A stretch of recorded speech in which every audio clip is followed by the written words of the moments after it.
Good afternoon, ladies and gentlemen. I formally declare open this Submissions Committee meeting of the Colac Otway Shire on the 10th of March 2026. I'll start with the opening prayer. Almighty God, we seek your blessing and guidance in our deliberations on behalf of the people of the Colac Otway Shire. Enable this Council's decisions to be those that contribute to the true welfare and betterment of our community. Amen. I'd like to start this afternoon by acknowledging the traditional custodians and lawmakers of this land, their elders, past and present. Please be advised that this meeting is recorded and live streamed with the exception of confidential matters. This includes the public participation sections of meetings. The live stream recording of this afternoon's meeting will be available on the website as soon as practicable. By participating in open meetings, individuals consent to the use and disclosure of the information they share at the meeting, including any personal and/or sensitive information. I note that all 7 councillors are present. Move to the confirmation of minutes. I propose that we move to confirm the minutes of the Submissions Committee meeting held on the 2nd of December 2025. Do I have a mover? Councillor Potter. Is it to be seconded? Councillor McCrickard.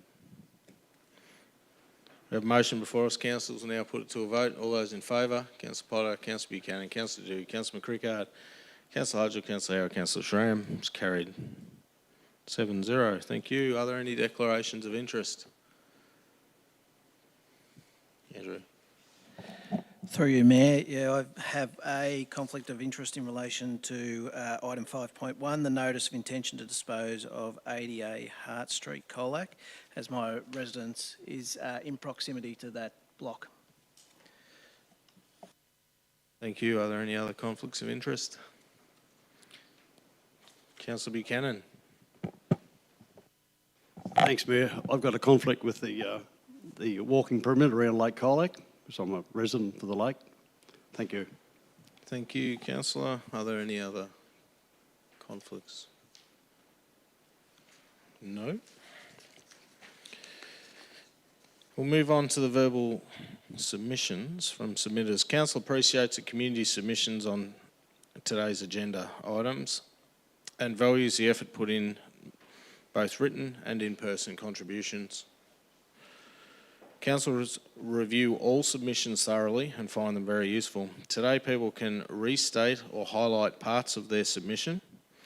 I'll now read the names of the registered speakers. Please raise your right hand when your name is called. For item 5.1, Janelle Ferguson. Thank you. Item 5.2, the Lake Colac feasibility, Robert Misson.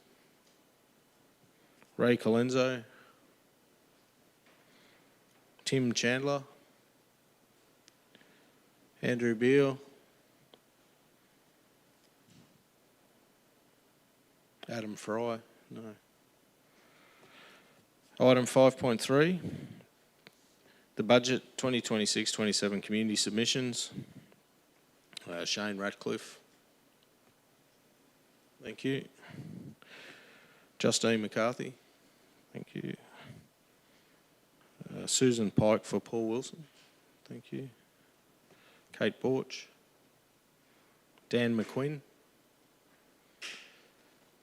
Dan McQuinn. No. Vicky Jeffrey.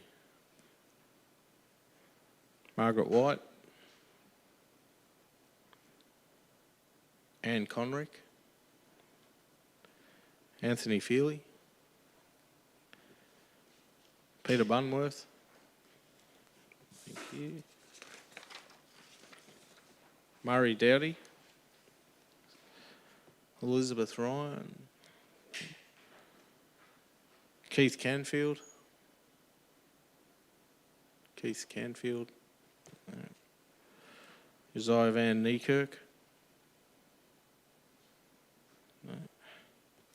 Nick Hay. No. Elizabeth Rowe. Amy Bordenette.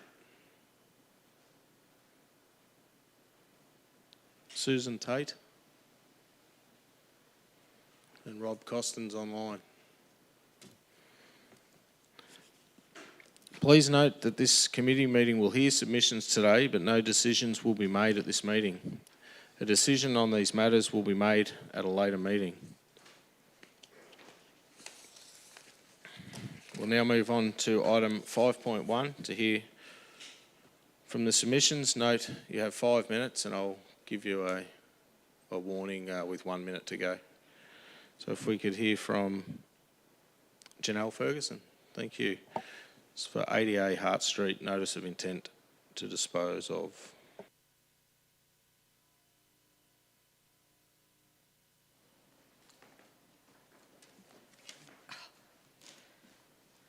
Thank you for hearing from me, and I'd like to thank the officers who responded to me with many inquiries that I've sent to you in the last few weeks. I have written up a submission, and I would like to speak for some of my neighbours. I've sent you many questions and I'm sure that you can revise them, and I've had a few answers but not as many as I would have expected. I also have statements from some of my neighbours who can't attend today, so am I able to read them? I'm not sure of the procedure there. In my written submission, which I've been told won't be in the agenda today. The questions that Council received prior to this weren't actually my admission, they were just queries as a resident to find answers to some of my questions. Yeah, thank you, Ms Ferguson. And you sent in a late email on Friday with which well, it contained... said that it closed at 2 p.m. for the last submissions, and I'm actually here renovating, so I've been very busy trying to do both. If I can read for other people as well, I'd be happy to do that. Sure, but so you are aware, we did accept that and we have provided that to councillors. Okay, thank you. So I'll just read through. I'm sorry, I don't know this procedure. Yeah, just go speak Okay. to your submission, sure. I'm writing to object to the sale and closure of the area marked as road on at least 5 titles of residents living in and around the proposed subdivision at 80A Hart Street, Colac.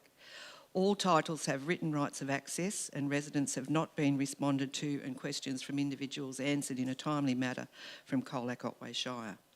Road discontinuous was gazetted on the 13th of February 2025 and signed off by Anne Howard, CEO, which I viewed the minutes from that. I viewed that meeting online when I went back to WA, who also stated a conflict of interest at the council meeting on the 12th of June 2024. I'm sorry, I made an error there. I myself have been trying to find information from Colac Otway Shire, and it's taken weeks and cost to me to research Landgate for the title information as to whether I will be losing my back access to my property.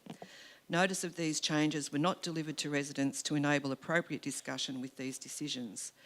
Where have my legal rights been taken into council's consideration when making their decision to close this road? These addresses will be affected by the closing of this road for the following reasons. 179 Hern. I'm opposed to the sale of 80A Hart Street. I've owned my property for over 30 years in Colac and have been a ratepayer in the Colac Otway Shire since 1983. I have right of access to the rear of my property and do not wish to lose this right. I've not been notified or aware of actions by Colac Otway Shire as to any changes to the access at the back of my property until I visited Colac and spoke to my neighbour, who showed me a written flyer addressed to the resident and/or property owner.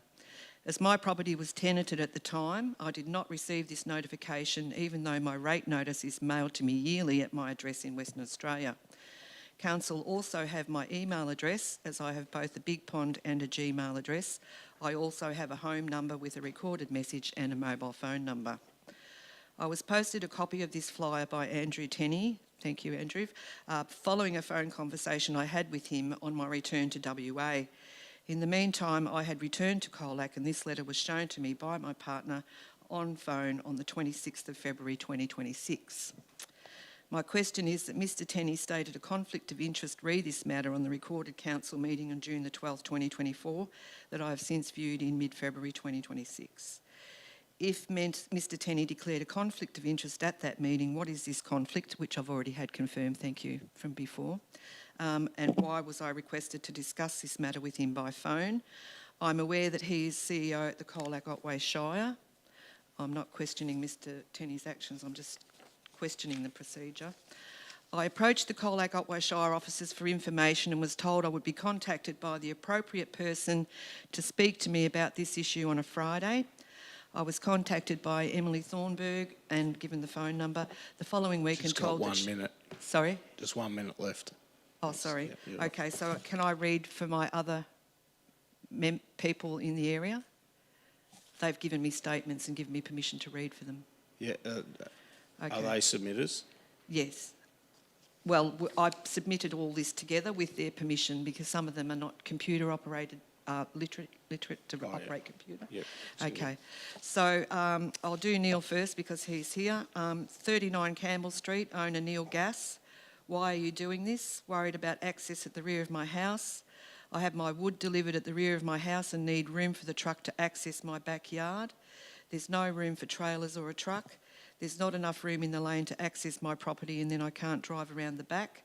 I have right of access on my title to the rear of my property. How close to my back fence will this property be? I've asked for the information from the Colac Shire and I'm still waiting on a reply. There are plans to build a daycare centre on Campbell Street on the vacant block up from us. This will remove more parking for us in the street. Room for parking is already a problem on Campbell Street now. I need to read for owner Christine McKenzie, 177 Herne. I've written to Colac Otway Shire requesting information on numerous occasions and the only response I've had is a picture of a map showing measurements of the sections of land that will close back access to my property permanently. There was no written response to my question emails in February 2026. Communication is lacking, response to emails is lacking, easements at the rear of my property read Bowen Water. What are my legal rights regarding the council decision to sell ADA Hart Street? Where is the notification to each household regarding this sale? I have title listed right of carriageway and I use my back gate for trailer to tip and have done so since purchasing my property. I'm opposing the sale of ADA Hart Street as this will limit my access to safe transit due to the busy area in front of my home in Herne Street. Parking is now limited on Herne Street due to the number of people using the road. This includes Saints College, Trinity College, bus routes and normal traffic as the roundabout on Hart and Herne is very close to my property. I do have one more, but I probably don't have time to. No, that's all right. Thank you. I think. I have one more that I can read. Who from? Sorry. This is from Irina Ricker. She's at 78 Hart Street. Yeah. She's working today, so she couldn't attend. My name is, to whom it may concern, my name is Irina Ricker and my property is 78 Hart Street. I'm writing in regard to the proposed disposal of 80A Hart Street, Colac. I'm seeking clarification about what this disposal means and what is being proposed for the future of this property.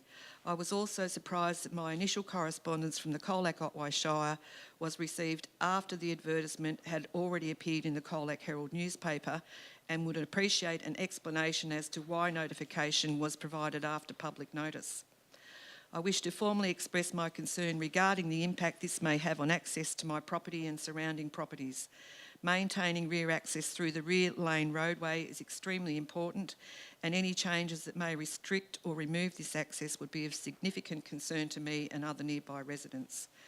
In the event that the property is to be offered for sale, I would also like to inquire whether there may be an opportunity for neighbouring property owners to be given the opportunity to purchase the land.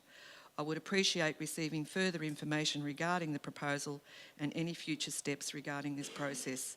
Kind regards, Irina Ricker. Thanks, Janelle. Thank Appreciate it. Thank you. Thank you. That's the only speaker we have for this item. There's an officer recommendation in the report. Does any council wish to move that as a motion? Councillor Hudgell. Is it to be seconded? Councillor Howard. Councillor Hudgell. Thanks, Mayor. I'd just like to say a huge thank you to Janelle for coming in and speaking to us today and also reading on behalf of your neighbours as well. We find this information really valuable and we really appreciate your time that you've put into the submission and for also coming in here today. So thank you so much. Thank you. Councillor Howard as a seconder. No. Any other council wish to speak? No. We have a motion before us. Councillors will now put it to a vote. All those in favour? Councillor Potter, Councillor Buchanan, Councillor Dadouge, Councillor McCrickard, Councillor Hudgell, Councillor Howard, Councillor Schramm. Motion is carried. 7-0. Thanks, councillors. Thanks, Janelle. We now move on to item 5.2, Lake Colac Path Feasibility Study. We have 4 people who have requested to speak to their submission. I invite Robert Misson. Just remind us, 5 minutes.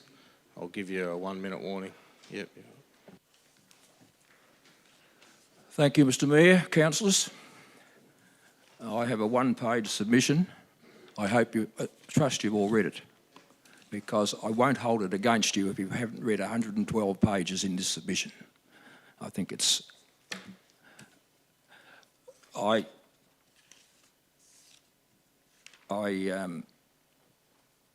was a farmer at Biak for all my life, and I retired home in Lake Colac 5 years ago. And I'm old enough to remember when Lake Colac overflowed disastrously and flooded Urich. This feasibility study demonstrates that a circular path around Lake Colac is neither feasible nor desirable within current economic conditions, but does provide some valuable insights as to where staged priorities lie. And one of the good aspects of the study is that it was done when Lake Colac was full, close to the spill level, which highlights some of the difficulties and pitfalls of a total perimeter path. And if you have my submission, you will see that I looked at the stages at which some things could be done and which some things I believe should never be done. And stage one is the development of existing projects and access points. Now, we all know that council has budgetary issues. All councils have budgetary issues, and we have projects like the Lake Colac Botanic Gardens Regional Play Space, the Meredith Park upgrade, and ongoing maintenance improvement of existing foreshore path from Clark Street to Stoddart Street, which is a fantastic walking path, and which I must comment, Parks and Gardens keep it very well maintained. But there needs to be clear guidelines and oversight of the developments west of Stoddart Street Playground and on both sides of Deans Creek to ensure that the high value environmental values are protected. This includes the billabong in front of that new development, which is a long, narrow one, but which has the potential to be as valuable to wildlife as the current bird park is. And I should add that I've been a member of BirdLife Australia for over 50 years, and since coming to Colac, I'm doing regular fortnightly bird count walks from the yacht club to Deans Creek. And they are providing some valuable insights as to the lake's values when either full or at a lower level as it is at the moment. I won't go through it all here today, but I don't believe... I think the assets of the lake are passive recreation, water sports, rowing, yachting, and fishing. And I think one of the priorities that Colac needs to make, the Shire needs to make provision for, is something to be done about the carp when and if the lake gets any lower than it is at the moment. And I think that to preserve the asset that Lake Colac is, the carp problem is a major issue on the actual ecology of the lake. As for the walking path itself, I think the first priority is to do that area next to the new development, and remembering that not all, that in the best interest of the lake and of the wildlife, that people come here to look, and there's a lot of bird watchers come here just to observe the birds. I mean, the area between the bird park and the boat ramp is a fantastic wildlife area, and partly because it has an area of wild country area in the delta of the creek. And we need to preserve this sort of thing around the lake, that some people think that looks untidy, and I say sometimes it looks very weedy around the lake, but that is the environmental values are values that need to be protected if we are to preserve Lake Colac and its view. The other thing is that I don't think, I have listed the stages I think that possibly it could be progressed, and I don't think it ever needs to go any further than Delaney's. I think with the support of a landholder, then a track could be taken across the levee bank to Corrook, and the cyclists would have a beautiful track there that would get them from Colac. They could go up Red Rock and return. Anyone that wants to ride a bike or walk from Meredith Park to Colac on the east side doesn't know much about west winds and bleakness. And the other thing is that in order to, and I think this is perhaps one of the key points, that's you've got to read that submission closely to pick it up, is that if there was a lot of Crown land between the high water mark and the low water mark of the lake, which is currently grazed by adjoining farmers in some instances.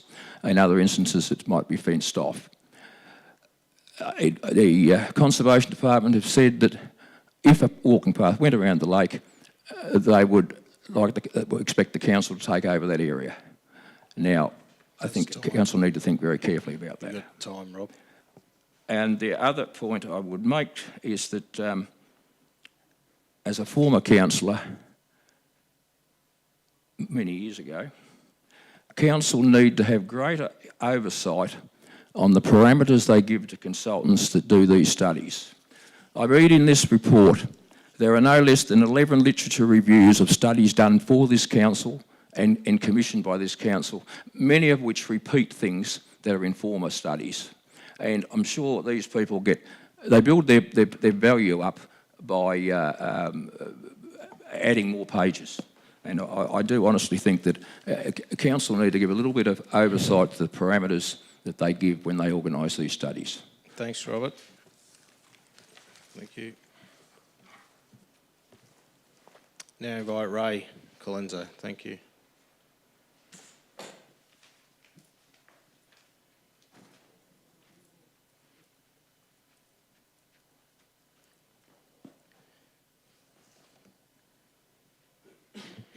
Mayor Jason and councillors, staff, speakers and public. I'm 82. I didn't know I'd have to end up doing something like this, but I am the only living elected Loch Calvert Commissioner, and I've got all my minutes from the 11 years I did it. The engineer's report had got all the facts in them, and there was another committee, Lake Colac Beautification and Development Committee in the 80s. I've got the minutes of that. I've got some documents in my briefcase here that later somebody might want a copy. Now get down to things. We've been told that the spillway at the lake could be 4.5 metres up above the 117.4. I believe some private people have tested that and that's what they reckon. I talked to an officer of the Crangamite Catchment Authority back when COVID was on. He said, well, didn't tell me the heights that it's up, but he told me it would take a month to drain that excess off the lake. Now, Loch Calvert, the system now that's there with Crangamite Catchment Authority, it'll be still what Loch Calvert had, that you could only drain the lake between the 1st of May and the 30th of September. So if you've got a deluge, it was a deluge of 175 millimetres, 7 inches, 8 inches in the mid-70s that ran the lake over. It only went to the Urack Road that time. But as I had in my submission, I've got about how the lake was blowing up in 1952 and it went to Lake Murderduke. And that wasn't the first time it's gone to Murderduke. In the Loch Calvert Master Plan, which was 3 copies did to get to the finish, in the 1880s, the lake was flooded. One of the ex-Shire presidents told me that at one stage the Lake Colac ran into Murderduke, Murderduke ran into the Barwon, and somebody rowed a boat from up above the Buckley Falls to Geelong to the Colac Gardens. Now, with this distance up above the spillway, if it takes a month to get that much water off, we did get some emergency releases, but I don't think you would unless it was a big flood. In October 84 meeting, we moved it. We get a 20-metre strip of Crown land from Meredith Park around to Johnson's paddock at the high school. We also had a situation, and we've had that many east winds this year and last year, when the highs are lower, that you've got a lot of east winds. We told the engineer the lake could overfill, and he wouldn't believe us. Peter Kerr told us that the Ballantoy he'd never seen it as high. The wind went round to the northwest, which it usually goes round anti-clockwise, and it blew the jetty to bits in the garden. Now, all this stuff's in the Colac Heralds over the years. Peter James was the engineer at the city then, and when there was a meeting we had in the big room there before all this was built. and that Peter got rubbish because he didn't know what would happen. Well, not being local, I supported him, and he thanked me afterwards. The other thing we've had is the wash away under the, that told us that how that worked. The wash away under the pass north of Ross's Point just a couple of years ago proved that how the pass wasn't high enough. The 600 mil listed in that submission, I've said for years that you need, with what happens in the lake, you need 1.2 metres at least up above the cut-off level. There's one other prominent person in Colac here that's been telling me that you needed 1.5 metres, and he's been on that for 40 years. You got a minute, Ray? The other thing is with Drake's Reserve, I believe you only need a pass on one side of that. With Drake's Reserve, when the lake's full, it throws water over Ryan's Lane. The wind goes to the north, and if you stand on the fire track down at the gardens, you get drenched when the wind's on the north. With the storm conditions on that lake, and with the trust, we try to look after the farmers, we try to look after the public things around the lake as well, and we try to stop the flooding going up the Loch Calvert as well. Thank you. Thanks, Ray.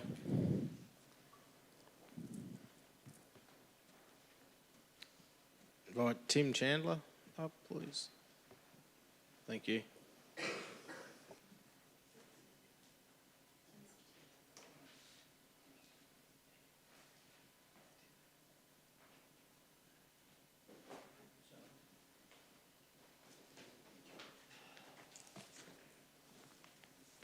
Afternoon.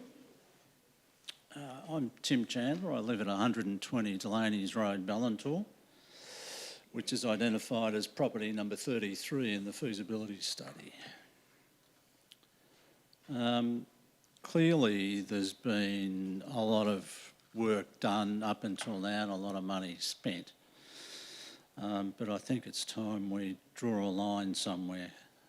Not to be dismissive, but there's still a number of issues that are clearly problematic. The variability in height or depth of the lake presents a serious problem to any kind of path, and more so now that the feasibility study has determined that the eastern side options really aren't viable. We're left with a path that is purely to the left, to the western side of the lake, where the height variability has the greatest impact on the path proximity to water.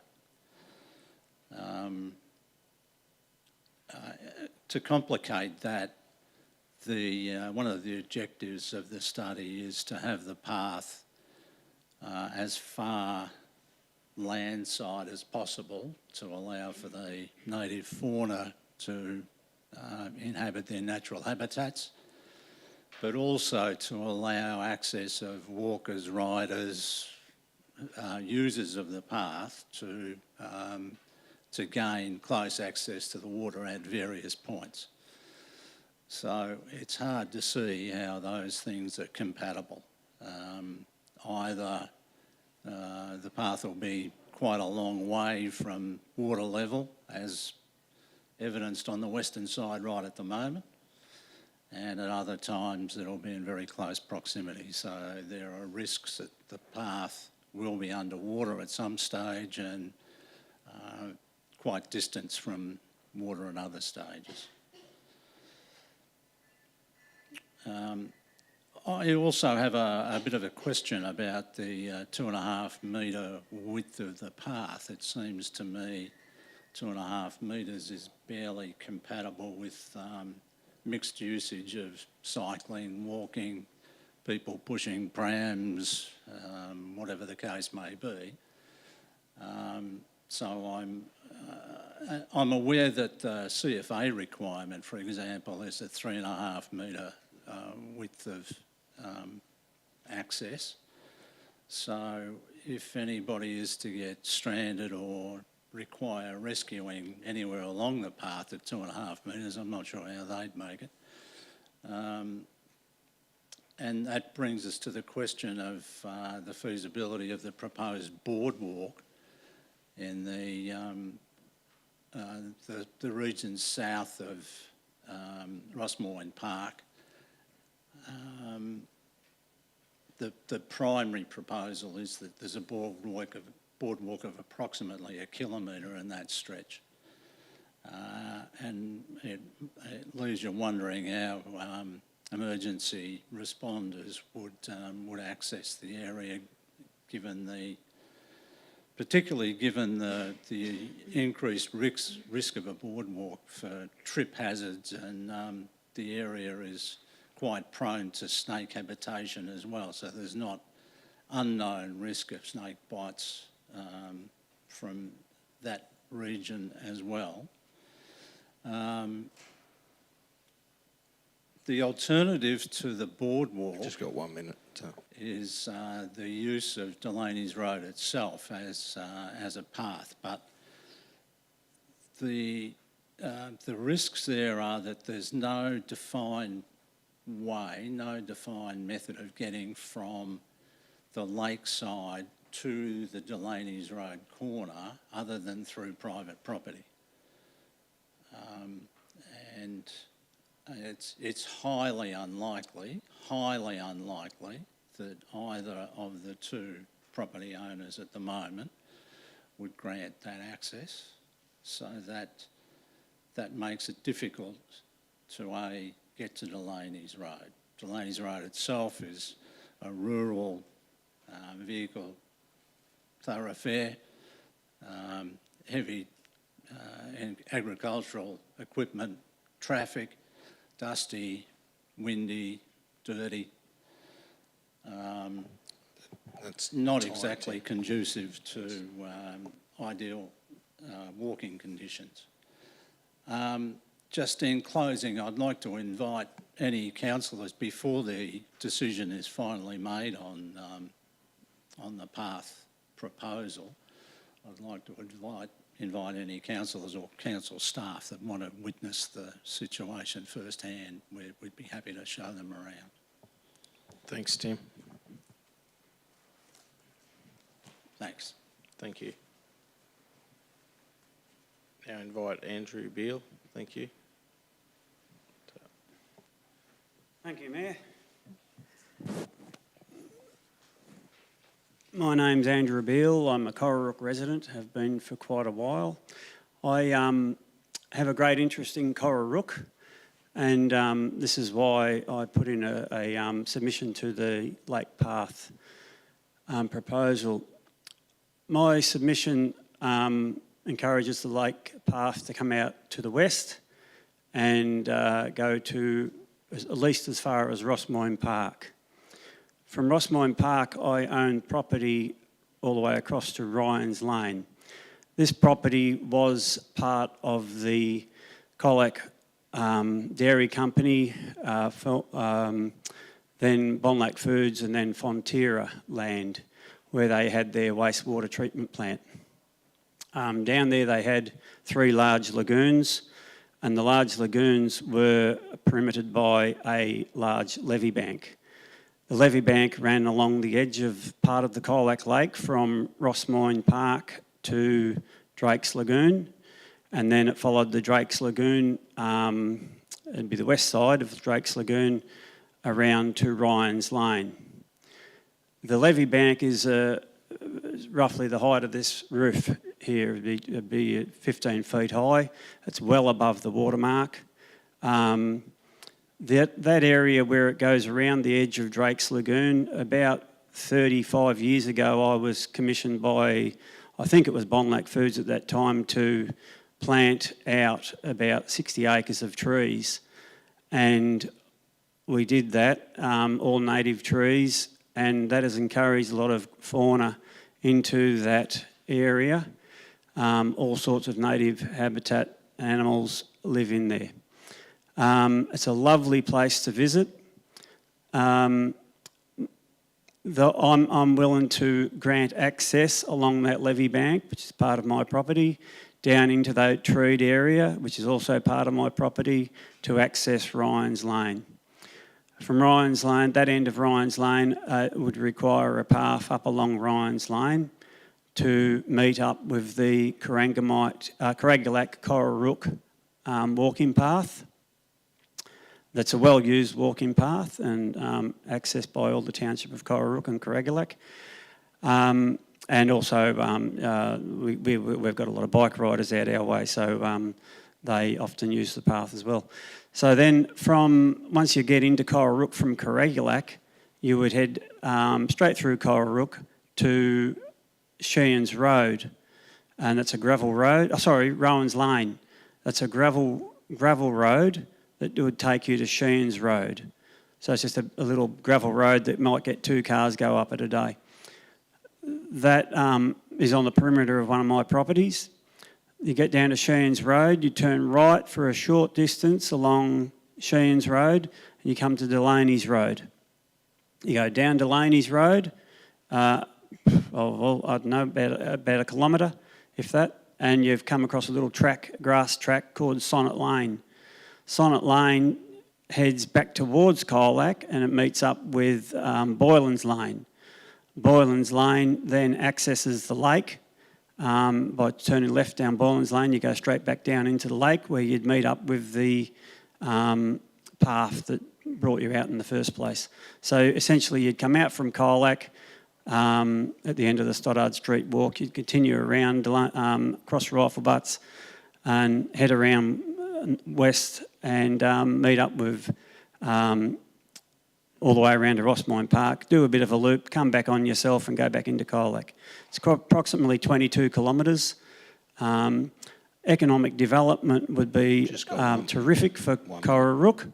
As most people are aware, I am on the committee of the Red Rock Regional Theatre and Gallery that is now supported by a cafe bistro type thing.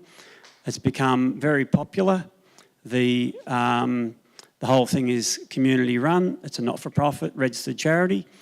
The op shop that's on the corner of Coroorook is another attraction. It raises money for kids to get them into the arts. Then you've got the Coroorook Post Office General Store. You've got the playground up in Coroorook, which is a recent development, which is well used, and it's a lovely spot. The Coroorook Tennis Club behind that. You've also got the hall, and one thing we're working on at the moment is the Coroorook Bakery. And so there's a lot of attraction in Coroorook. It's just a matter of getting people there. I think if we can get people to use the lake path to come around and be part of Coroorook, it'd be a great boon for the town. And it needs to be economic development that drives where the path goes. Thank you very much. Thanks for your time, Andrew.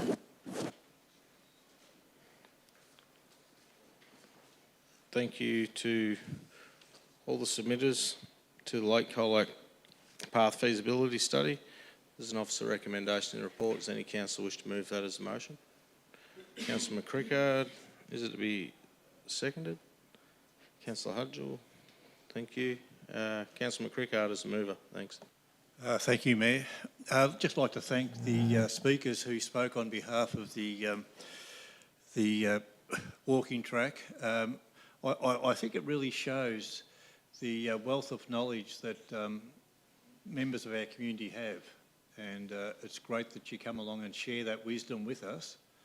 I think that's really important. It's a great procedure to have, and it's great for council to acknowledge the efforts and the wealth of experience that members of our local community have. So thanks, everyone. Thanks, Councillor. Councillor Hodgell as a seconder. Thanks, Mayor. Yeah, just to follow on with Councillor McCrickard, thank you to everyone that came here and spoke today. I'd also just want to make note too that there was some really detailed and informed written submissions as well.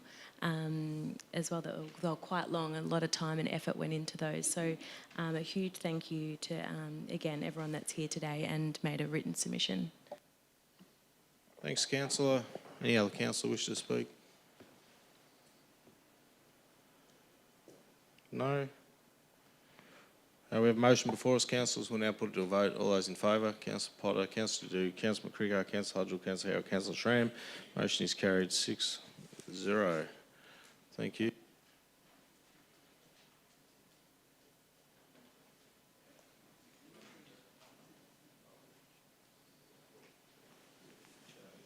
I'll just have a couple of minute adjournment just to check on our colleague.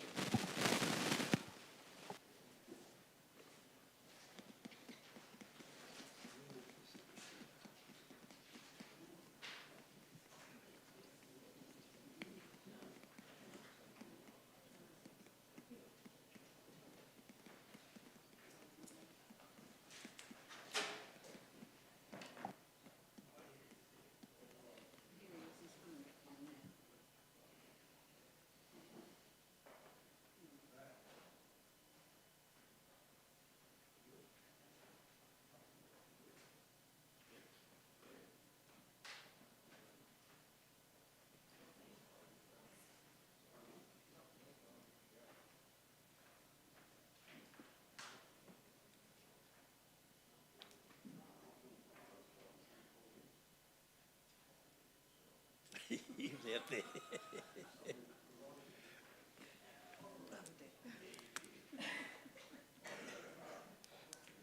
Oh, come on, Shrammy. Come on.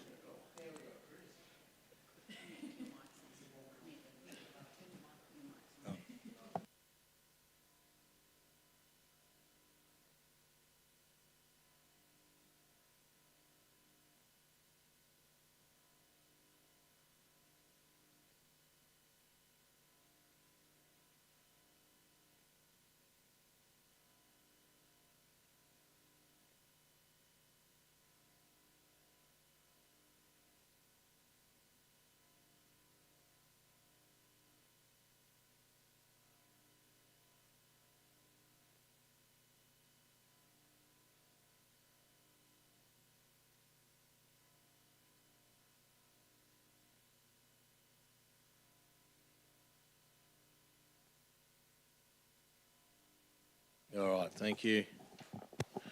Everyone, we're right to go? Yep.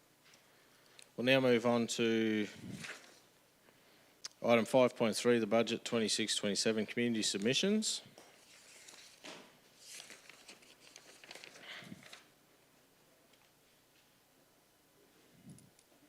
I'll first call on Shane Ratcliffe. Thank you.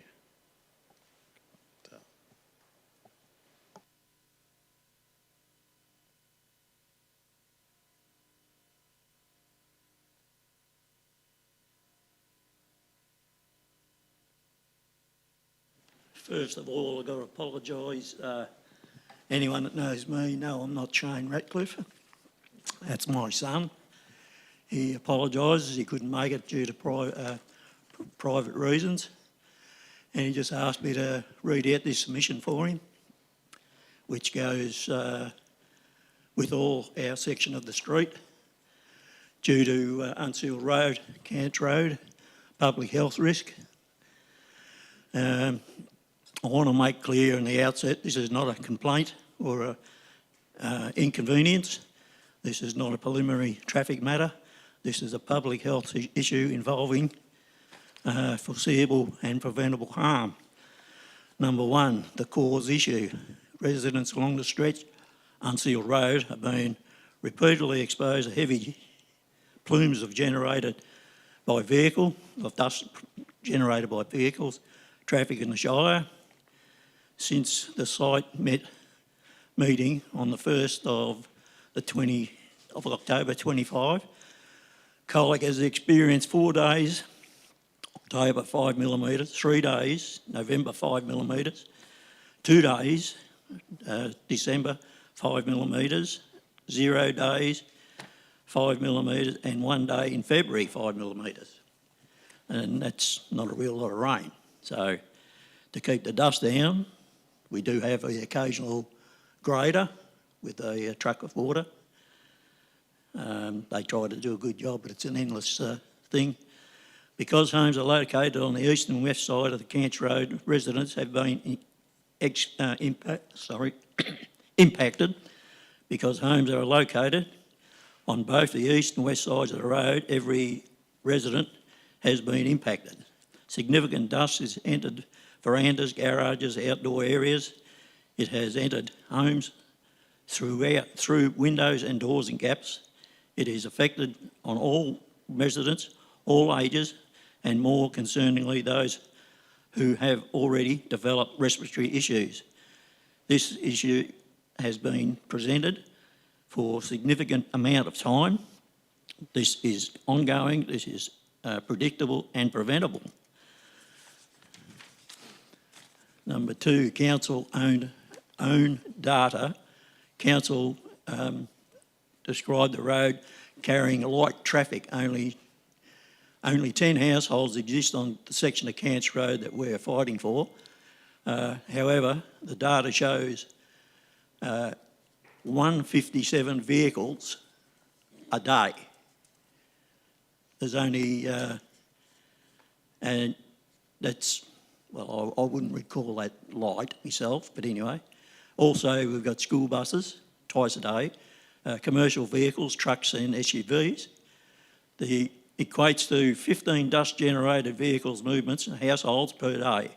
For the short, unsealed residential road, that is not light impact.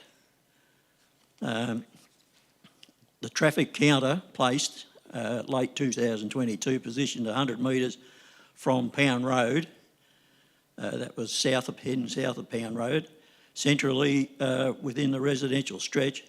Even the limit position in the records of the thing, 85% average speed of each vehicle was 51.84 kilometres an hour. And that's still fairly quick on a dirt road when it's dry and dusty. Maximum record speed was 74. It's got 1 minute, thanks. Righto. Health risks. Health risks are getting to people, like my wife, not the only one, but the rest of the people. Breathing and all that. We're just, I can't get through all this, but we're not asking for a miracle. We're just asking for that section between Pound and Airy to be sealed. We don't want footpaths, curb and channel, anything like that. We just want the dirt covered over. Like they put up signs, less speed, less dust. Well, that was like waving a rag to a bull. They come up faster. So all I can say is that we just hope and pray that you people find it in your way to cover it up with bitumen. Thank you very much. Thank you.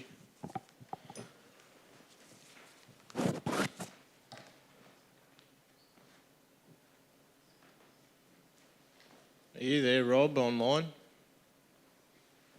Yep, you'll have to unmute yourself. I'll get to you so then we can turn you off. Yep. Great. Thanks, take it away. Thanks, Rob. Great. Good afternoon, Mayor, councillors and community. I'm Rob Costin, a resident and farmer in the Eyre River Valley. Today I'm speaking in regards to my budget submission for including the resurfacing of the Sand Road at Glen Eyre in the 26-27 budget. Sand Road in Glen Eyre forms part of the Shire's unsealed road network and is a critical access route connecting the Great Ocean Road to the Eyre River West Campground and then on to Hortonvale Road. For many years, the road has been maintained through interim remediation and patching works. However, these short-term measures are no longer sustainable. The road has not received a full pavement renewal in approximately 10 years, and during that time, traffic volumes have increased significantly due to growing tourism associated with the Eyre River Estuary and the Great Ocean Walk. As of January this year, basic pothole maintenance has been undertaken simply to restore a minimum level of functionality. but this does not address the underlying structural failure of the pavement.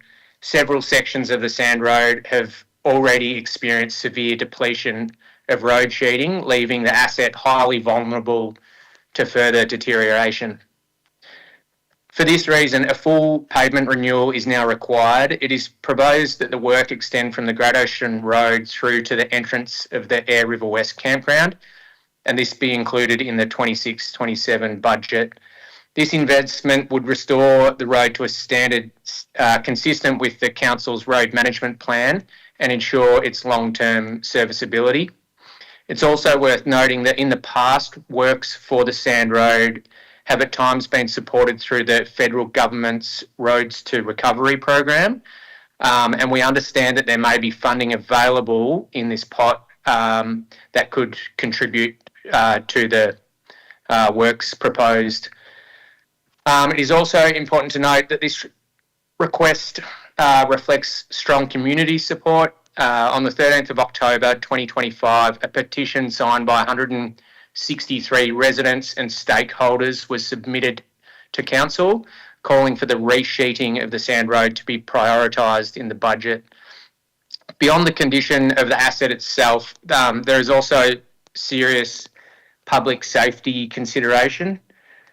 The increasing frequency and proximity of bushfire events in the Otways means that that reliable access routes are essential for both emergency services and community evacuation. Recent incidents, including the Cape Otway fire threatening Borden Vale in January 25, lightning strike fires in early February, the Otway complex fires in Jan, and other regular emergency responses along the Great Ocean Walk clearly demonstrate the need for dependable access in this part of the region. In its current condition, the Sand Road cannot reliably support emergency vehicle access or safe evacuation during fire events. Ensuring the road is fit for purpose is therefore not simply an infrastructure issue, it's a matter of community safety and the Council's duty of care. For these reasons, I strongly encourage the Council to prioritise the full pavement renewal of the Sand Road in the 26-27 budget and consider establishing an ongoing maintenance allocation to prevent the road from reaching this critical condition again in the future. Thank you for your time and consideration. Thanks, Rob. Appreciate it. Thank you. Thanks.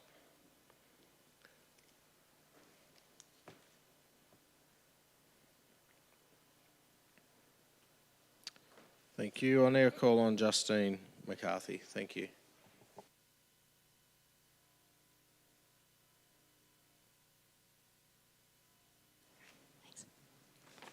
Good afternoon, everyone. My name is Justine McCarthy. I'm a community representative of the Ondit Quarry Consultative Committee. Today we show a rare display of solidarity between the local community and the quarry operator, Wholesome Australia. And it is very rare, trust me. We are in agreement that the current intersection at Ondit Warrion Road is inadequate. We are jointly requesting the installation of vehicle-activated signs. The Shire is currently treating this as a rural road intersection. We believe this is a mistake. Wholesome is the largest quarry in our Shire. With the recent ministerial approval of the Northern Development Area, we are now managing two distinct high-volume heavy vehicle traffic streams. First, we have the daily average of 50 movements of 50-tonne truck and trailers dispatched to and from their customers. And secondly, and most critically, we have a new internal shuttle. Because the processing plant remains on the old site, we now have a conveyor belt of 30-tonne truck and trailers crossing the Ondit Warrion Road, and as quoted from the traffic assessment, we have an average of 33 daily with a peak of 100 per day. To put this into context, this means that a heavy vehicle enters the intersection every 4 to 9 minutes. Quarry operates 6 days a week from 7 a.m. to 6 p.m. This road is a primary east-west link of the north of Lake Colac, shared by stock transporters for the sale yards, waste trucks for the Alvey transfer station, as well as the local commuters and residents. It is also a bus route for school children. We are no longer a rural crossing, we are an industrial interface, and our safety standards must reflect this reality. The traffic assessment was signed off by the Minister for Planning as part of the new fast-track planning pathway, effectively silencing the community and regulating this shire as an advisory role only. However, the road remains under your jurisdiction, and we formally reject any finding that a static stop and truck entering signs are sufficient. Compliance was only achieved in the traffic report by massaging the data. Aust Roads Part 3, Section 5 mandates that a 2.5 second reaction time is required on rural roads. This report artificially reduces that to 2 seconds on the west approach. This is a 20% reduction and a paper fix that assumes that every driver on this road has the reflexes of an athlete. A laden truck and trailer requires 12 to 15 seconds from a stop to clear this intersection. In that time, an approaching car will reach 400 metres. The permit requires that a 3-metre dirt bun wall and tree plantation are along both sides of the quarry, both north and south sides. This will create a permanent opaque wall, making a 300-metre line of sight impossible to the east of the intersection, and we already know that the west cannot even make half of that without massaging the data. Rural guidelines assume low volume conflict. Industrial guidelines assume high frequency conflict. The engineering standings, Aust Road Part 4A, suggests that once simple stop signs can't handle the conflict frequency, active management, such as the VAS that we are requesting, is required. Designing for a car's reaction time while ignoring a truck's 15 seconds clearance time is a fundamental engineering failure. I am an engineer with 30 years experience, so I am qualified to make that statement. However, we're not just talking about physics, we are talking about some human psychology. With a high number of shuttle movements, drivers are falling into a high repetition cycle. We've already documented numerous rolling stops where drivers, through pure repetition, are assuming that the road is clear. Static signs fail here because of the familiarity bias. Once the driver crosses a point 20 times in a shift, they stop processing a static sign, and this drops even further after 1 month of repeated activity. Only a vehicle-activated sign, which flashes only when a threat is present, can break this loop. It is the gold standard for the safety system design, explicitly supported by Victorian Road Safety Strategy of 2030. Recognising that this responsibility is shared Just got a minute. as an industrial interface, Wholesome Australia is ready to contribute towards the cost of these works. We urge the Shire to act as a coordinating partner and formulise a dedicated funding line for the 26-27 budget. As your own infrastructure manager, Doug McDill, sitting over there, said, Council's purpose goes beyond minimum legislative requirements and is about real-world safety.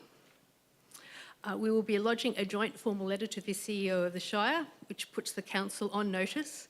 If a tragedy were to occur at this intersection, the record will show that the community identified the risk, the operator offered to contribute finances to this, and the Shire chose to rely on massage data. We urge you to choose an inexpensive safety upgrade over $1 million liability. Thank you very much. Thanks, Justine. I'll now call Susan Pike.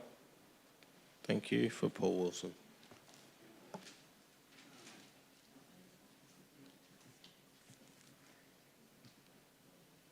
Thank you very much, Mayor and Councillors, for allowing me to make this submission on behalf of the Stonyford Hall Committee. I've been nominated by Paul Wilson to speak as part of the organising committee for the Stonyford Hall Centenary that we're holding in May. And while we're hoping to fund half of that through our own scant and well-earned funds, we would really appreciate half of that also being funded by the council, and we're hoping to have members of the council, if they can, attend on May the 2nd. We have an invitation that is currently on the Stony Rises community page, and we'll be circulating that closer to the event, but already we're putting word out to members of the community, both in Stonyford but also in the broader area. You can appreciate that a lot of the Stonyford residents have now retired to Colac, my mum one example.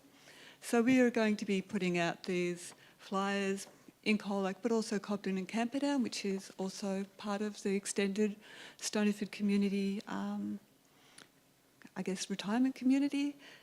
Also, we're going to be doing a letter drop. The biggest budget item, obviously, we're asking for a bit of help with things like catering, decorations, and we're hoping to get some local Colac musicians to play some music from the 1920s. 1926 is the date we're celebrating. But we're also lucky enough to have a Stonyford local historian who's put together a local history, which will be a 32-odd page booklet, and we're going to get that published. The Colac Herald gave us the best quote, but it's still a substantial amount of money to come from Hall funds. So we're really hoping that we can get some support from the council to make that available to the community. We will have the printed copies for sale, but in interests of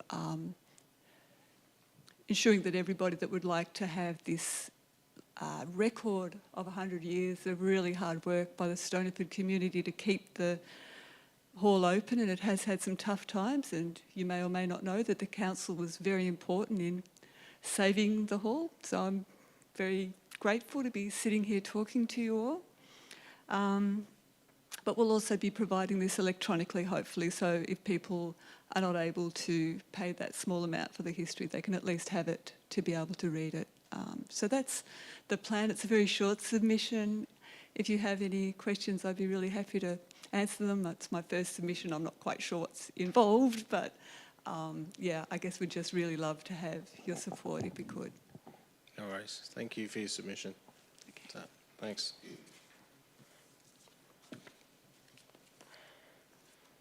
I now call Kate Borch. Thank you.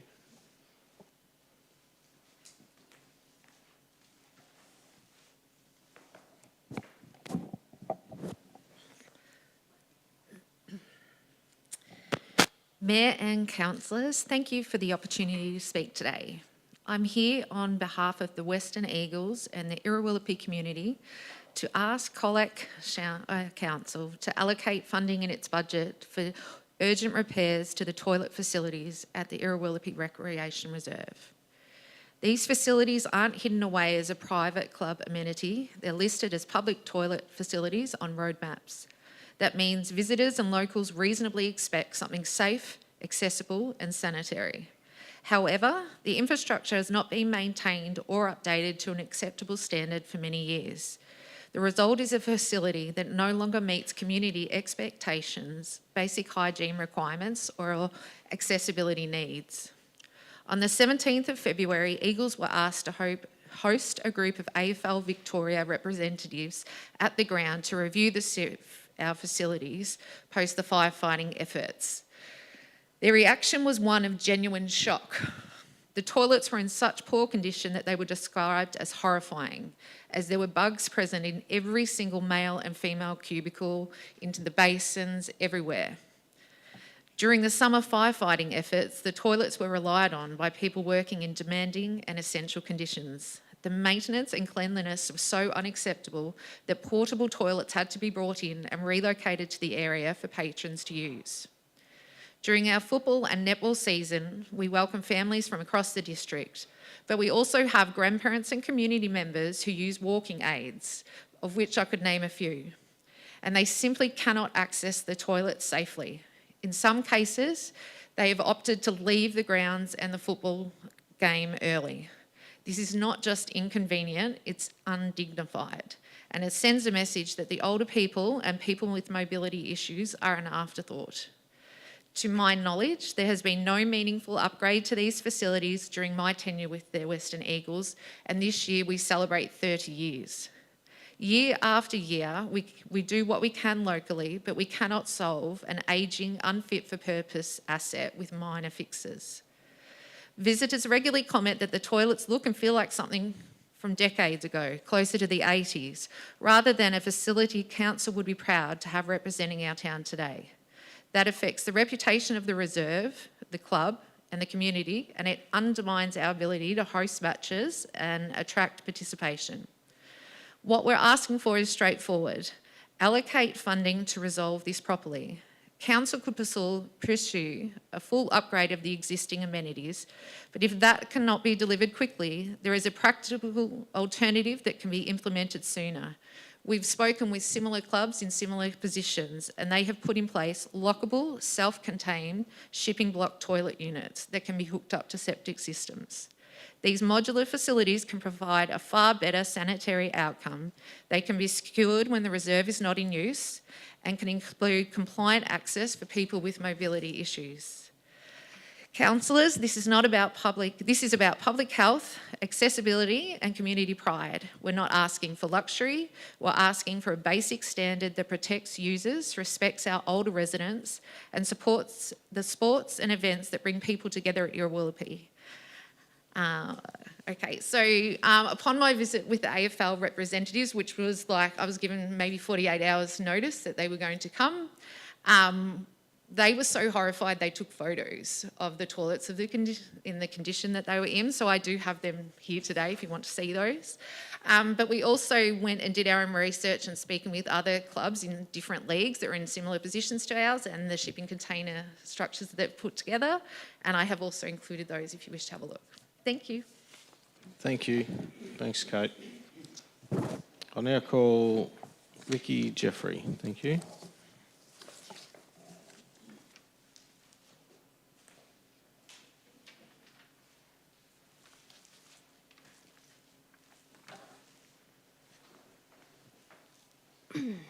Hello everyone, and thank you for this opportunity to speak to you today.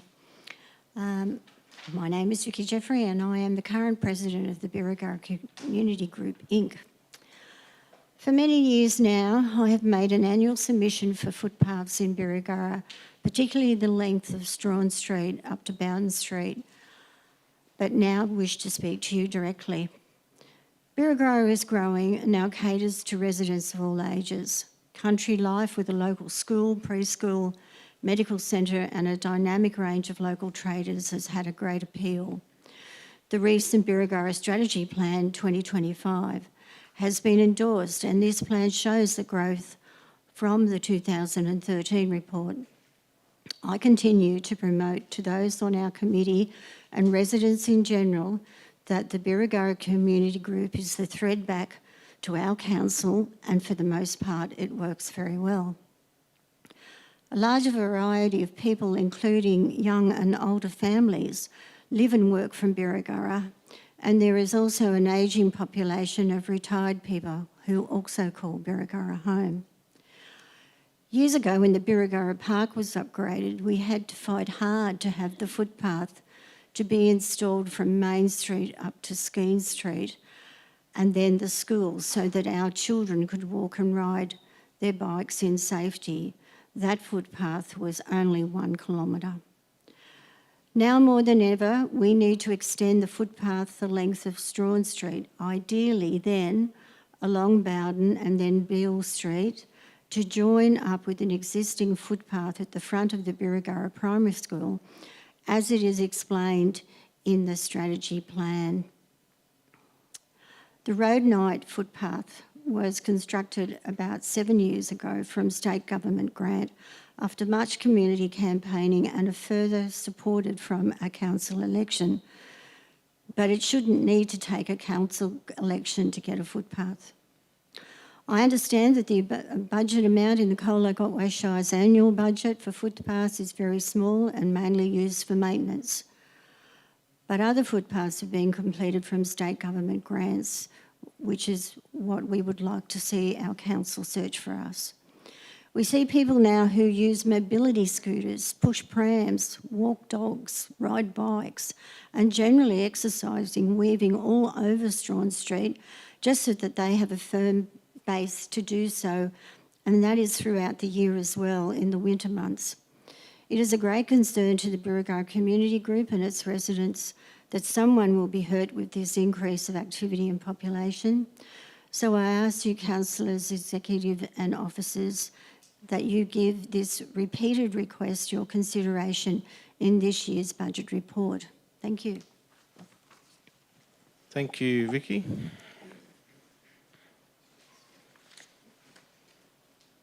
I'll now call on Margaret White. Thank you.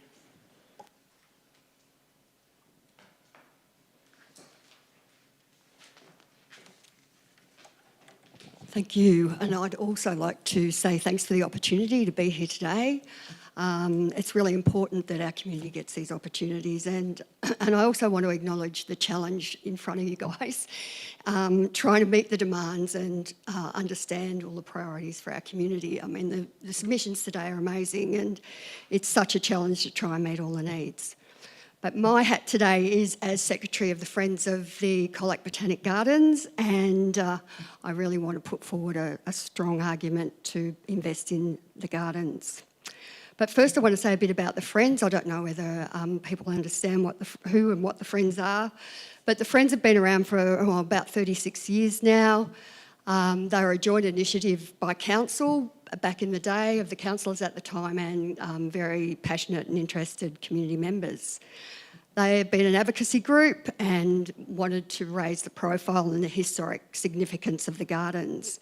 And they've always wanted to work cooperatively with council. And so their aim now is to contribute to the preservation, the strategic development, community education and the ongoing enjoyment of the gardens for all our community, and importantly our visitors. Recent times we've had a membership drive and we've doubled the membership to about 50 members currently. Over the years, the group has organised a number of events, and I think a few people here might have been at the 160th celebration last year. I think, Mayor Shram, you were there. Unfortunately, I couldn't go. There's been music performances, guided walks, so the group is really invested in promoting the gardens. There's also a potting group that propagates and pots up plants and has a sale. And I'm saying this to demonstrate that the group is also invested in raising funds and investing. And they also fund and promote through the material. Our submission is to allocate funds to refurbish the entrances of the gardens. And as we all know, first impressions are really, really important. The consultant who did the recent revision of the master plan observed that the current gates and entrances have good design integrity, and the restoration rather than replacement is a preferred option. So we're not looking at big dollars to change the whole thing. So we're not proposing any changes. In my submission, I tried to attach some photos, and I'm not sure whether they got to councillors or not, but I brought copies for your benefit to pass around and have a look.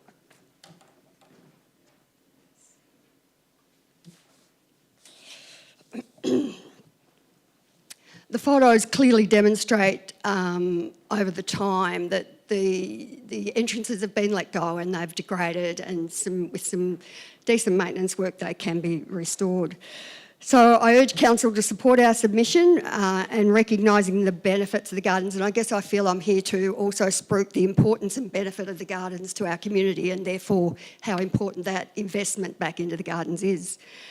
We all agree that it's one of our greatest assets, and we're really committed working with council to ensure the ongoing investment.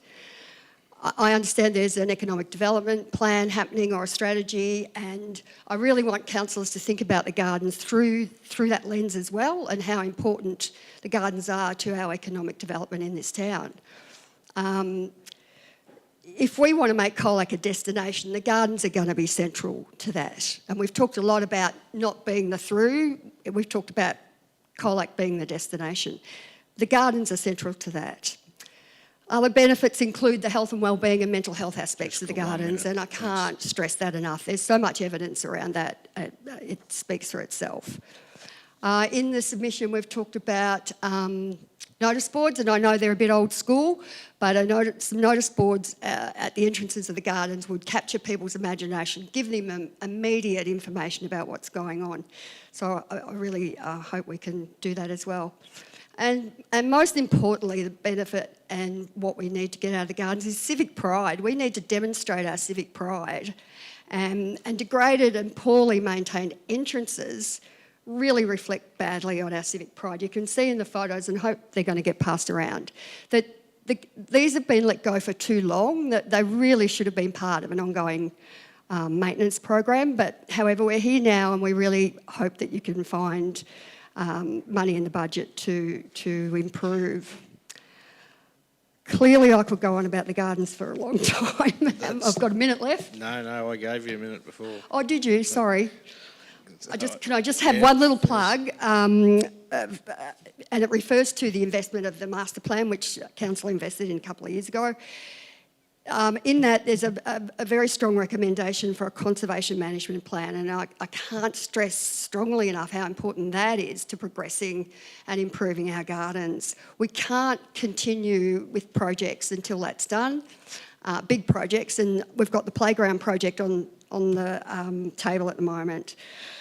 So in closing, I really urge you councillors, refresh and revisit your appreciation of the gardens. Get down there with your officers, have a meeting down there. It is absolutely magnificent, and I really encourage you to take the time, get down there, and you'll understand when I'm talking about how important investment in the gardens is. Thank you. Thank you. Next, Margaret.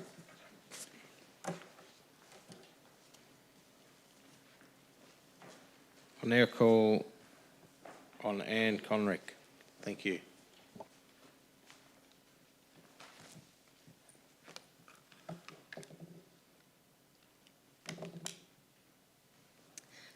Thank you, Mayor Schramm, councillors and Colac Otway Shire staff for the opportunity for me to speak today. My name is Anne Conrick. I'm the Secretary of the Wye River Separation Creek Community Association, and I'm also a member of our local Water Watch and Estuary Watch group. What we would like to see included in the council budget is the purchase of water quality test kits for community use at Wye River and Separation Creek. The Wye River Separation Creek Community Association has been conducting water quality testing for over 2 years now and purchased a zip diagnostic testing device with the help of a council grant in 2025. We've expanded our testing at Wye River due to the recent floods and conducted many more tests than we had originally scheduled for the summer period 2025-2026. At the community meeting convened by the Shire on Wednesday the 21st of January, the EPA revealed they had tested the water at Wye River Beach and estuary, however they had not tested at Separation Creek, which also experienced the devastating flood event. We resolved to expand our testing to Separation Creek, hence the need for more test kits. We've begun testing at Separation Creek with some kits donated by Zip Diagnostics. Zip have now expanded the range of tests to include enterococci, and in a few months we'll have tests for E. coli. We would like to purchase these tests as we can use them in conjunction with the Bacteroides dorei test we've been using as an indicator of human faecal pollution. Also, we have interest from other communities, including Kennet River and the Barham River, and are happy to conduct testing for them. Since October 2019, when we convened a river summit with all agencies responsible for the river, we've continued to engage with various authorities about the health of Wye River. Our community association conducted expensive environmental DNA testing funded by our community in 2024 and 2025 to ascertain the presence and potential sources of human pathogens in the river. Since 2024, December, we've been meeting with the Colac Otway Shire, Gorkappa and the EPA to investigate ways to improve the water quality in the estuary so it is open for swimming during summer. Since the purchase of the Zip device in September 2025, we've regularly tested for Bacteroides dorei, a specific indicator of human faecal pollution. The testing we do is not to replace the essential testing conducted by the Health Protection Unit of the Shire. Rather, it is an adjunct. Our schedule of testing can support the Shire because we have time to walk further up the river and test sites within the Great Otway National Park, as well as at Separation Creek, where no agency had tested. Also, we are available to test whenever a significant event happens, like the recent flood event, because we live at Wye River and Separation Creek and we have enough trained people to use the device. Our testing and sharing of reports with the Shire, the EPA and Gorkappa has resulted in many positive outcomes, with the EPA investigating permission sites within Wye River, resulting in upgrades by the businesses involved in their treatment plants and the ways they discharge wastewater. The Shire's Health Protection Unit have been conducting their own investigations into domestic wastewater systems and non-permission sites. Continued testing is imperative to follow up and monitor the situation, particularly after the flood event. Being able to provide scientific evidence to the agencies has provided the impetus for them to continuing monitoring businesses and households for how they manage wastewater systems. Thank you for your time. Thank you. Thanks for your submission, Anne. I'll now call on Anthony Feely. Thank you.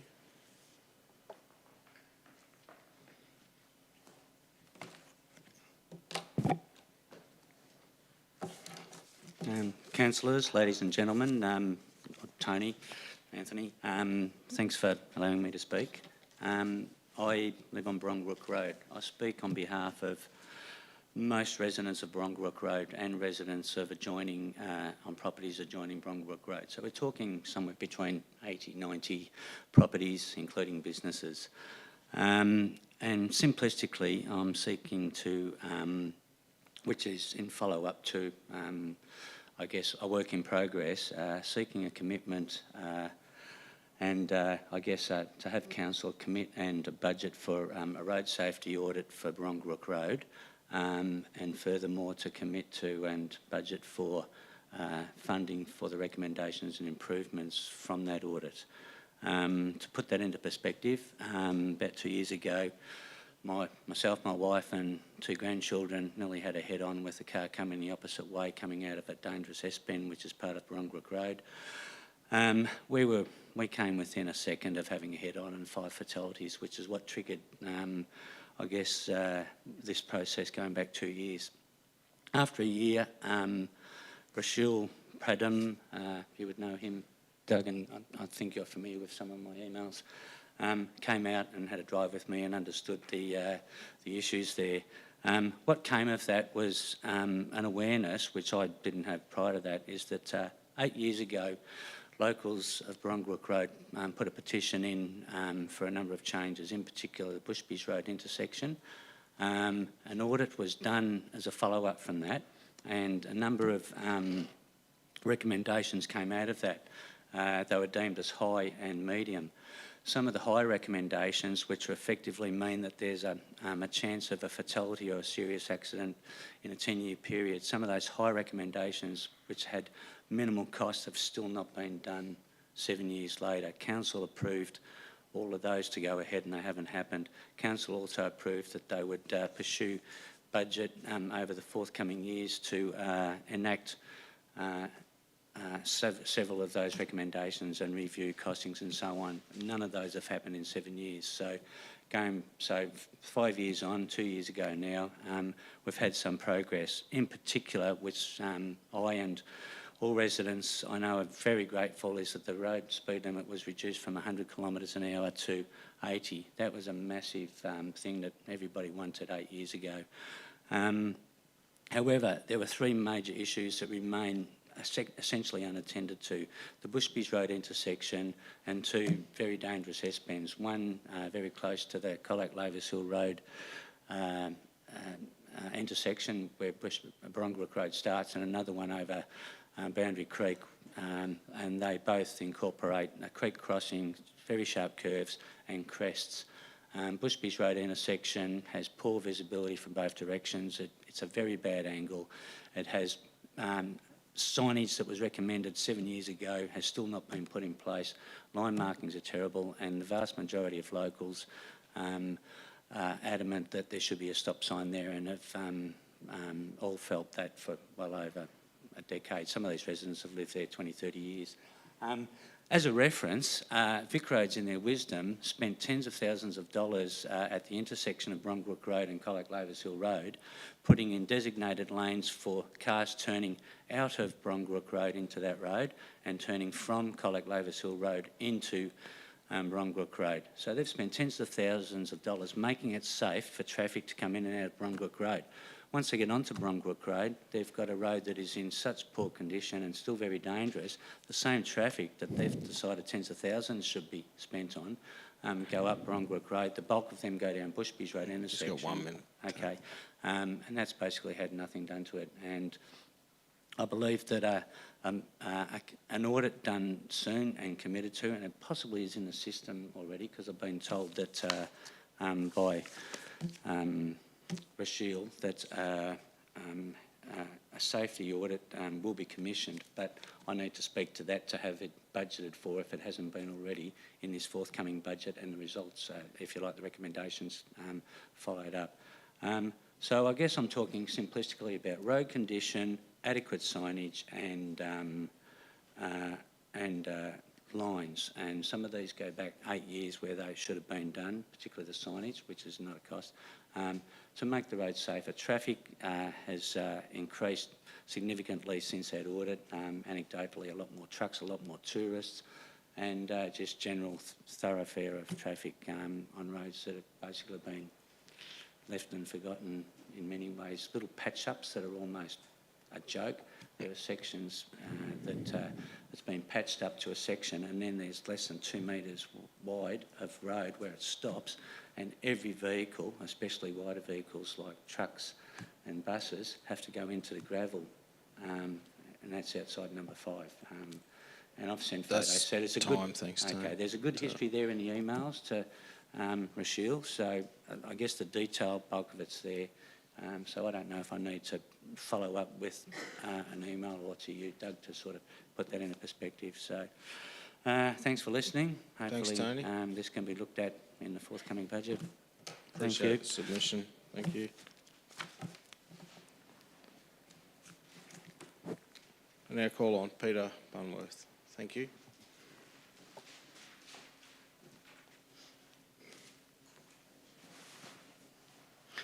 Mayor, councillors, thank you very much for the opportunity. So I'm Peter Bunworth. I'm the Honorary Secretary of the University of the Third Age in Apollo Bay and Honorary Secretary of the Apollo Bay Cemetery, but I'm here today on behalf of the U3A seeking the allocation of $1,500 in next financial year's budget to cover venue hire, which was introduced by the Community Asset Committee managing the Apollo Bay Community Hall last year. And we're very grateful for the $1,500 grant we got last year, which enabled us to continue our program of 80 activities at low or no cost to our membership. We have 11% of the population are members of the U3A. A number of those are single or widowed, and we are really the only social support organisation in town now, with the demise of the Senior Citizens Centre and Probus some years ago, that provides social support and inclusion to that older demographic in Apollo Bay. We're planning on 90 activities this year, so and possibly more with the introduction of we're applying for a movie licence, which will allow us to show movies every second week in the community hall, which has a fantastic audio-visual system, big screen, fantastic sound system, and that'll provide further amenity to our members. Many of our members are on modest incomes. We did increase our membership fees last year from $20 to $30. This year we've been advised by the Community Asset Committee that although we paid a flat fee of $1,500 for this financial year, it hasn't covered their costs. And so they have introduced a charge for every activity and a cleaning levy as well, even though we do clean the hall and the kitchen after we use the community hall there. So Apollo Bay has a great deal of talent. Most of our tutors are volunteers, artists, musicians, people with great interests and hobbies, for example, dinosaur footprints. We have native plant specialists who provide courses that are very popular with our members. We have a close relationship with Great Ocean Road Health, and the chef there is a former Michelin-starred chef, I understand, who is offered, in collaboration with Great Ocean Road Health, has offered to run a number of cooking, food and nutrition programs for our members, which will significantly contribute to enhanced health of our members. We use the kitchen already quite extensively we have a member from Chile who does empanadas and those sorts of things. And these sessions are very, very popular. I have been invited by the Community Asset Committee to join that committee, as since working bee in November last year where the grass was this high, I've undertaken to voluntarily maintain the grass, mow the grass at the back and at the front of the building, particularly as there is a play group that uses the sand pits at the back of the building. So we'd be very grateful if we could receive another grant of $1,500. It won't cover all of the venue hire costs, but with our increase in membership fees from $20 to $30, we'll be able to manage and continue to provide our very popular program of activities. Thank you very much. Thank you, Peter. Thanks for your submission. I'll now call Murray Doughty. Thank you.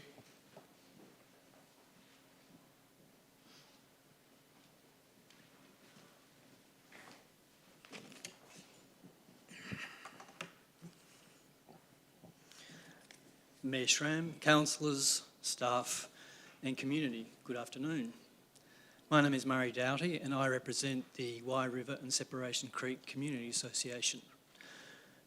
And I'd like to thank you for the opportunity to personally present our case for resurfacing of the Petonk Piste, adjacent barbecue shelter and driveway access in Harrington Memorial Park in Wye River to be included in the 26-27 Colac Otway Shire budget. Harrington Memorial Park is the only park in Wye River and Separation Creek. It is the site of the original school, which is now long gone, and it is next door to the YCFA. Harrington Park is council-owned, and since 2015, it has been the sole responsibility of the council for the maintenance and upkeep of the park. But it's fallen off the radar and is in a serious state of neglect. The Petonk Piste is not only unplayable, but unusable. The grass in the park itself is overgrown and the piste has clumps of all sorts of vegetation growing through and over it.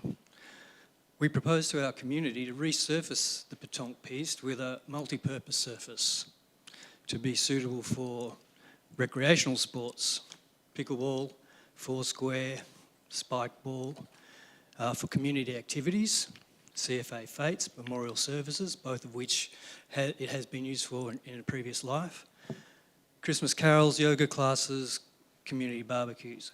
For family activities, as the only public horizontal recreation space in Wye and Sep, it's a place to learn to ride a bike, and we have 2 new families who have just moved into the area. For it to be low maintenance, and then we've considered it could be so much more than just a lined sports surface. It could be a horizontal mural, which we presented to the community with Gatabanded stories painted into the surface so that they could become our stories. The barbecue area adjacent to the piste has become irrelevant and is now like an abandoned wayside stop and needs a kick in the pants. Some paving, some more furniture, and the 10-metre long steep driveway immediately next to that needs regrading or resurfacing because it is not only not accessible to anybody with any sort of mobility issue, but it's a very difficult steep grade. Hence, we've included these as part of our submission. With these improvements, the park could fulfil its potential as an invitation and opportunity for our communities to communicate, to congregate, to celebrate, to recreate and to commiserate. The response from our community has been overwhelmingly positive, especially the pickleball mural. 15th of January changed everything when the flash flood ripped through Wye and Sep. In the immediate and ongoing aftermath, the Wye River and Separation Creek beaches were closed, the foreshores at both were closed, the Big Four Caravan Park was closed, the general store, playground and Riverside Walk were also closed, as was the road to Lawn, i.e. all of our public spaces and access to nearby towns were closed to us. However, the Foreshore Caravan Park was open and with high occupancy, as were both Wye and Sep villages. It was the middle of the high season. But we had nowhere to go, to recreate, to organise, to recover. We needed the park to be usable and playable on January 15. If the flood had occurred at midnight instead of midday, the undercover barbecue area in Harrington Park would have been the logical mustering point because it is next to the CFA. If public recreation space is fundamental for the well-being of a community in good times, then it is fundamental to the recovery of a community in bad times. We have businesses in Wye that are really suffering. The general store, the caravan parks, the pub and holiday let businesses are all feeling the 33% decline in visitation along Great Ocean Road. You just got 1 minute. So. Cool. This is a small, like 18 metres by 11 metres, easily defined but highly visible gesture that would be significant to the recovery of our community. Immediately after the flood, we obtained a quote for the resurfacing of the Petonk Piece, barbecue area and driveway from a sports surfacing company recommended by Australian Pickleball Association. We also had a quote from some public furniture installers, and that's how we arrived at our submission figure. We have letters of support from our local members, Dan Tehan and Richard Reardon, which I have and am happy to submit, as with those quotes. I'm happy to take any questions. Thank you very much for your time. All right, thank you. Thanks for your submission. Thanks, Murray. Do you want these letters? Yeah, if you just leave them with Jill over there, and we'll get them after. Thank you. I'll now call on Elizabeth Ryan. Thank you.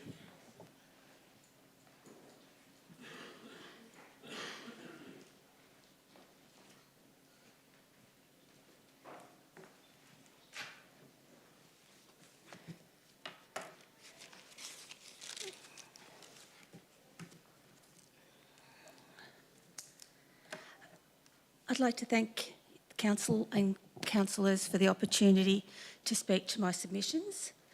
The overarching thing that we should consider is the drought's impact on our community, and the priority should be community safety from Colac Otway Shire on its core services of roads, rubbish and rates. And it's truly reflective of all the people that have spoken today and their submissions. It's about our roads that we need to really focus. My husband actually made a suggestion that he couldn't understand why we actually have every department basically goes up and down the Birri Deans Marsh Road, and there's this so overlap, and it would be so simple if we could coexist with just slashing roadsides rather than just one strip. Every time the slasher went past to do another road, they could do a little bit further along. And that actually impacted me directly on the 31st of January. I went to leave our property on Morell Station Road and got to the corner, couldn't see it, didn't have a direct sight line because of the high grass along the fence line, and looked back to my right and I could see a ute up near Moonmoot's Gateway, and I thought, can't see a thing, and I sat there and waited at 8:15 on a Saturday morning, and then a cyclist appeared from my right, and if I had gone across the intersection, I wouldn't be here probably because I'd have killed a cyclist. But that is the problem. We're not getting our basic things done. The number of emails that I've personally written just to get basic things done is unfair. I don't understand why council takes so much to get basic things done. The one pointers, the downpipe out here is not plumbed into your garden. It has been for months. I don't understand why it can't be done. It's really weird that a roof being plumbed has a downpipe that just terminates into a garden bed. Your carpet roses out there defeat your nature strip policy. You don't have roses in garden beds, but you do in this situation. The availability of 24/7 AEDs in our community. Could Colac Otway Shire please unlock theirs and have them available 24/7? That'd be fantastic if we get one in the Memorial Square. I know there's hopes for one there as well. Another road issue that we have is the Cape Otway Road Bridge between the Birregurra Deans Marsh Road and Cons Lane and Worrell Station Road. It's even with the high volume of trucks that are still using it, it's really uneven and it's still bouncing even though the speed limit's been reduced to 80 kilometres. I was also had raised about find my piece of paper. I think this is the third time I've written about a shade cover for the Liberty Swing in the Botanic Gardens. It's really important that our members of our community who have got sun intolerance can access the swing, and a shade structure would actually make that more accessible. But I'm also aware that the conservation management plan has to be enacted for by council to actually make sure that there's not conflicting with something else that's happening down the gardens, and I'm not sure where that sits in that scheme. And I also had requested that we investigate a new maternal health and childcare centre, and I've listed the reasons for a few years why I think another venue or site, a green site, would be brilliant. That was never purpose-built for our community, and I think that's where we need to focus our efforts.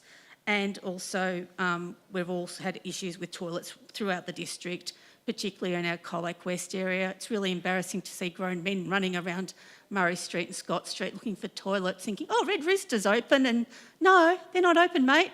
You've got to keep finding somewhere else. It's just really poor. Hopefully Hungry Jack's might provide some toilets. 7-Eleven was supposed to supply toilets when they got built, but don't know what happened there.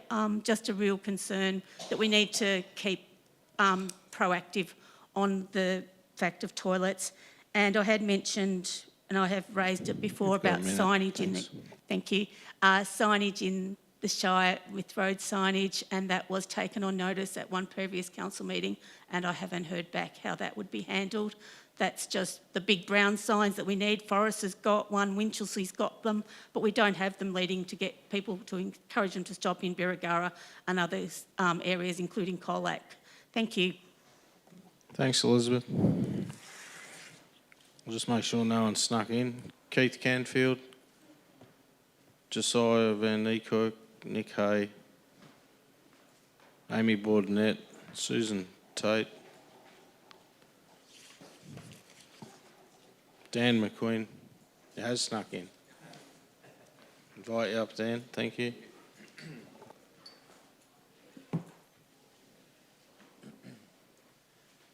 Thank you, councillors, council officers, everyone for having me. I'll try and keep it brief, noting I think I'm the last one, and I'm sure you've got other things to do.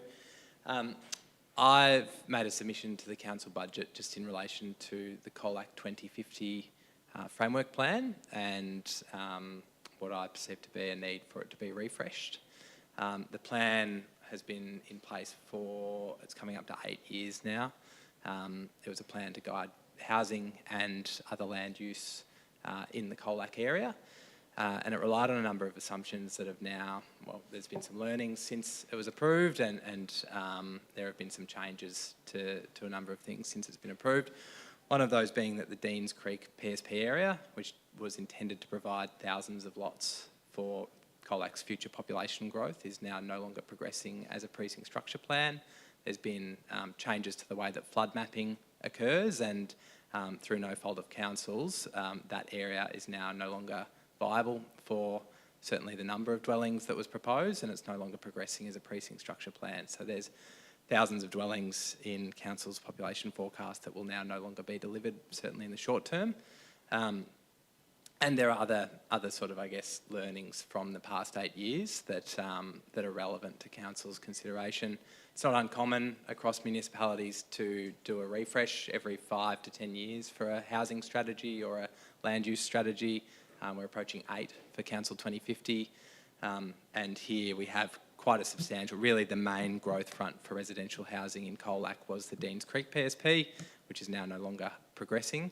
My submission is broadly that warrants a refresh of the Colac 2050 plan.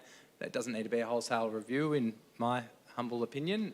Certainly, most municipalities do refresh rather than doing a full wholesale review, so it's not as expensive as it might seem. I know some of you were probably involved in the original Colac 2050 plan, and there's quite a bit of work to it. This, I would suggest, can be done with sort of an addendum or a refresh document, just to really, I guess, fill quite a substantial gap. So there's research out there that shows that Colac's housing supply, Deans Creek PSP in particular, was intended to cater for Colac's planned growth to 20,000 residents. With that now offline, currently trading developments in the Colac region have supply until about 2029, and then it's exhausted. So really that's 3 years of supply rather than 24 years of supply, which should be available. It's quite an alarmingly short period of time of housing supply, and with such a significant thousands of dwellings now no longer being viable for unlocking through the Deans Creek PSP, I would say it's quite an urgent matter for Council to get on top of, noting the recent developments of the Deans Creek PSP being withdrawn. So that's it. Just quick, short, and brief. Yeah. No worries. Thanks, Dan. Thank you. Thanks for your submission.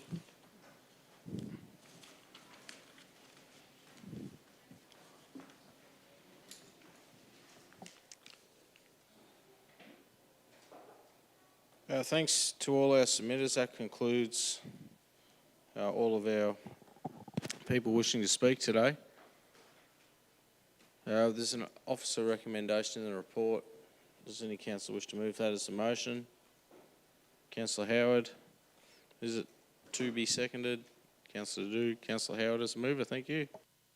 Yeah, thank you, Mr. Mayor. Again, very pleasing the number of submissions that we received overall in the budget process, but then increased accolades to the people that are prepared to show up and speak to their submissions. I know it's a big effort and it's a long session too, but we do, as councillors, we really do appreciate you coming and talking to your submissions, showing your emotion about your submissions. So again, thank you very much. Thanks, Councillor. Councillor Du as the seconder. Budget decisions are always complex and often challenging.